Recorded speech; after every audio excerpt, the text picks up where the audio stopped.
The 4 members of Elite Squad A7 could sense their impending doom in the dank air. "Readings!" Captain Edwards barked, struggling to keep his voice under control. The trooper with the pulse scanner strapped to his right wrist, Private Doherty, was gaping down the dim passage to their right. "Scan, damn it!" Captain Edwards ordered, slapping Doherty on the left shoulder. The youthful Doherty, sweat beading his brow and coating his crew-cut brown hair under his helmet, took a deep breath and glanced down at his scanner. "They're still after us," he wailed, "coming from every direction." "How many?" Captain Edwards demanded. Doherty shook his head. "I can't tell. There's too much interference." "We can't stay here," Captain Edwards declared. "We're too exposed." Elite Squad A7 was silhouetted in the junction of 2 hallways, their shadows projected along the tiled walls by their helmet lamps. "Stick together! We can't afford to be separated!" Private Doherty and the other 2, Geitz and Winkle, nodded their understanding, their helmet lamps bobbing up and down. Captain Edwards took the passage to the left. His palms felt sweaty on the Dacon II fragmentation rifle clutched in his hands. "I've got a blip 20 yards behind us, sir," Private Doherty yelled. The 4 commandos spun, facing toward the junction they've just evacuated. "On me!" Captain Edwards bellowed, leveling the Dacon II, his finger on the trigger. Their combined lamplights clearly illuminated the junction. A shadowy apparition appeared for an instant, and they caught a glimpse of a tall creature with grimy gray flesh, gaping reddish eyes, and a leering mouthful of yellow teeth. The monstrosity stopped and blinked in the bright light, starting to step backward, raising its left arm to shield its moldy face. "Fire!" Captain Edwards shouted.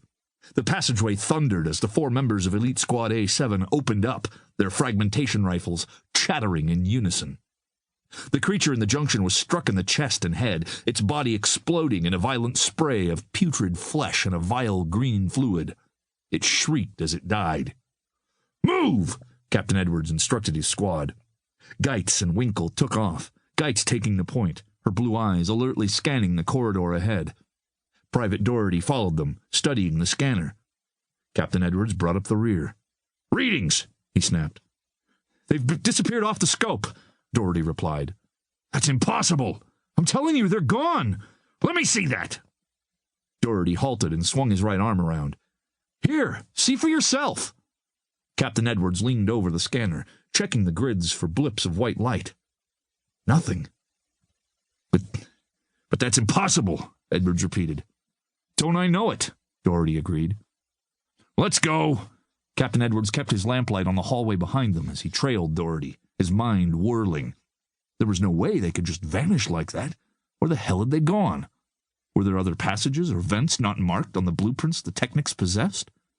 Some way they could travel beyond scanner range in the space of a few seconds. "Captain Edwards!" came a cry from further along the hall. Edwards recognized the voice of Marion Geitz. "Hurry!" he prodded Doherty, and the 2 of them hastened along the corridor. Geitz and Winkle were waiting ahead, their helmet lamps pointed downward. They'd found the stairwell. Again. "It looks like there's no bottom," Geitz commented as Edwards and Doherty reached her side. "It gives me the creeps," Winkle commented, his brown eyes wide from the fright. "Stow that crap, mister," Edwards stated. He stared down the stairwell, noting the dusty metal rails and the cobwebs covering the walls. "We know our objective, people. Let's get cracking. Geitz, the point." "What else?" Geitz quipped and started down. "I just hope the minister was right about this place," Winkle said as he followed Geitz. "Cut the squawking," Captain Edwards ordered. "You know better. You're the best of the best. Technic commandos. Now act like it." The 3 troopers took the reprimand in resentful silence. Geitz, in particular, was irritated by Edwards's audacity. She'd seen far more combat than he had, and she knew what was expected of a professional stormtrooper. Still, now was hardly the time to be distracted by petty animosities. She had to concentrate on the task at hand, or she might not live to see Chicago again. Moisture was trickling from under her helmet, plastering her crew-cut blonde hair to her scalp, causing her skin to itch. She suppressed an impulse to scratch the itching and focused on the stairs ahead. Dust and spiderwebs. And more dust and spiderwebs. But nothing else. Geitz saw the streaks of dust caking the metal railings and suddenly realized there wasn't any dust on the stairs.